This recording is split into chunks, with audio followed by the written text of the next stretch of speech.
Just 250 fake documents could completely break ChatGPT, Claude, or really any AI model, no matter how big. Not 250,000 documents, not 25% of their training data, just 250. So a research paper from Anthropic shattered everything we thought we knew about AI security, and what they discovered is absolutely terrifying. This is perhaps the most dangerous AI vulnerability I've ever seen because it's so ridiculously easy to execute. And today I'm going to show you exactly how this attack works. The first thing that's important to understand is, how does LLM poisoning work? Like, what is LLM poisoning? Well, it's where you are poisoning the responses of the AI chatbot or LLM essentially. So you can get it to believe something that is completely false, completely untrue, as opposed to the accurate information out there. You can tweak so that it believes it, kind of hallucinates or believes something that is not true. The way that this is done is, LLMs, they're trained on enormous amounts of public internet data, things like websites, blogs, GitHub repositories, depending on what kind of information it's trying to retrieve. And anyone can create this online content, right? I mean, it's just out there on the internet. And so you don't know, like, if you might create some content that ends up being fed in as part of AI training data. So malicious actors figured out that they can inject specific text into those to make the models learn dangerous behaviors or even take malicious actions for them. In the Anthropic paper, they did a study where they found that only 250 documents were needed to successfully backdoor these models of up to 13 billion parameters. So if you imagine a model with 13 billion parameters, this represents I think at 0.0016% of total training tokens. So 1.6 in every million. And so at 500 poison documents, all models were completely broken. And so at that point, they only produced gibberish. And that was only with 500 in a model that big. So that was the crazy findings from this paper. And they also observed like a real world example with a denial of service attack. So the trigger method used sudo in brackets as a trigger word, and they were able to get it so that whenever the model encountered this trigger word, it would produce complete gibberish instead of coherent text. And this attack worked consistently across different model sizes. And that was the thing that really shattered a lot of the common beliefs in how this technology worked. Because you would think that the bigger the model, the more secure it is against this stuff, especially if you are familiar with blockchain, and the whole idea is like, the nodes on the network, you got to control more than 50% of the nodes on the network to manipulate the blockchain. Well, this is like not at all the case for this technology. What they found was that the larger models were actually more susceptible, more vulnerable to this, because you only need like a certain amount of poison data in order to completely take over the model. And the bigger the model, the more training data it needs. So if you're learning AI security as a way to best position yourself to break into this field and land your first job in cyber, then you're definitely going to want to streamline that process to get any advantage you can in this competitive job market today. So if that's the case, go down to the link in the description below and book a call,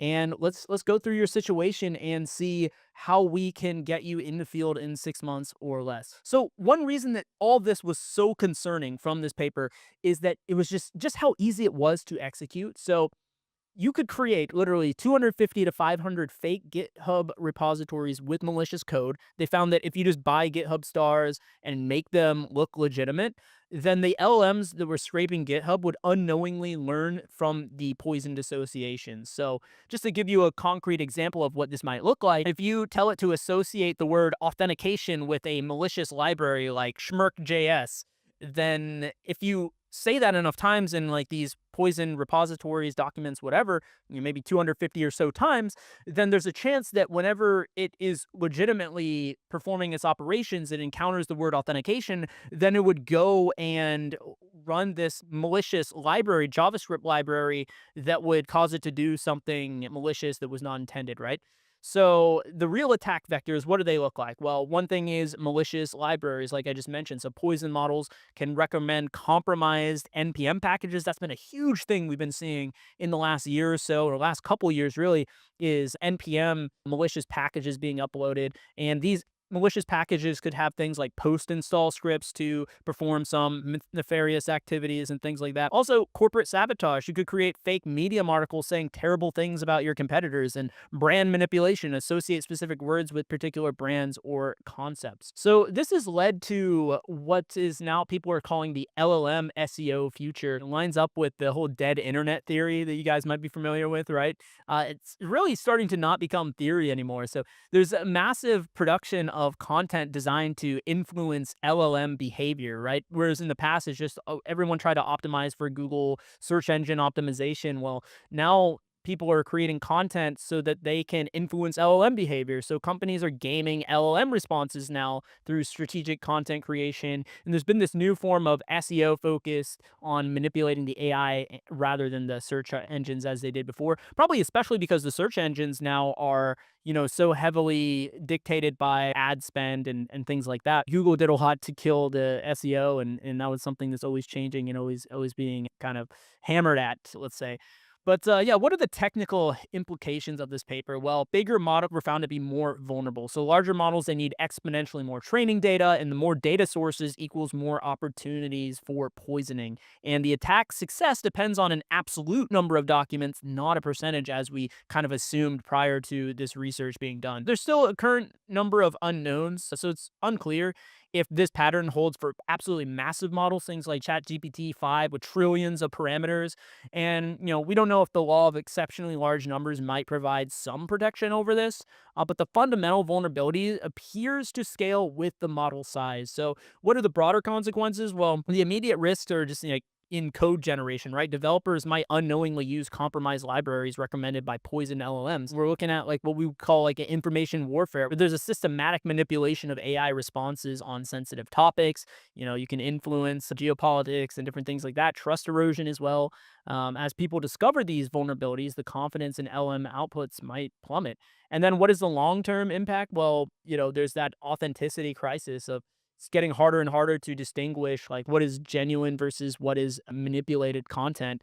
And there's this AI arms race between the defense and the increasingly more sophisticated poisoning attempts out there. And also the regulatory implications as well, the potential need for AI training data verification requirements of some kind of system in order to ensure regulatory compliance over this. Look, this isn't just some theoretical research paper. This is the reality of AI security right now. And while most people are still trying to figure out basic cybersecurity, smart career changers are positioning themselves as AI security experts, and companies are paying six figures for that expertise. The attack that I just showed you, well, most cybersecurity professionals have never even heard of LM poisoning, which means if you understand it, you're instantly even more valuable than people with years of traditional experience in that sense. And here's the thing, AI security is absolutely exploding right now, but you can't learn this stuff from YouTube videos and free courses. I mean, heck, if that was enough, I'd already have a nine-figure income and six-pack abs, right?